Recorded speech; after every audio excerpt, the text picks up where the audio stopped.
台南市啦，阮安南区啦，无对不起民进党的，嘛无对不起市长议员郭清华市政总质询，首先伊着2018甲2022年，黄市长伫安南区的得票率，认为安南区人是支持黄伟哲。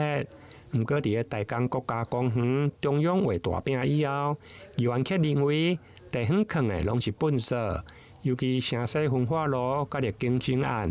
议员认为，伫更新路的启用以后，八栋后一定要将旧路来废除。议员会定八栋，是以目前占地的垃圾量的计划来计算。毋过，环保局长却认为，旧路的效率较无好，甚至爱有弹性。这支旧路啊废掉的时阵啦，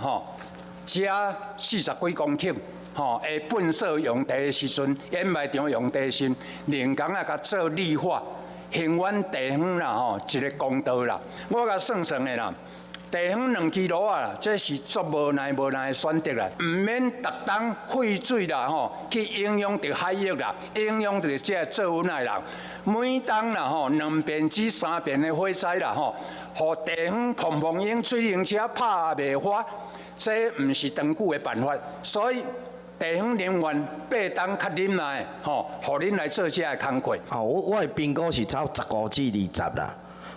一年会当烧15至20万吨，所以迄个时间可能会8年至10年，无确定讲一定是8年啦。虽然分化路甲更新案伫咧地方建设花费将近40亿，毋过郭清华议员认为，土城人长期为着垃圾来委屈求全，并毋是为着回馈金。议员嘛以台北河滨公园为例，建议市府只要开淡薄仔费用，嘛用喺伫安南区的高滩地建设休闲的游憩设施，提供市民甲伫亲子一个休闲共乐的好所在。台南新闻林英跟杨顺怀采访报道。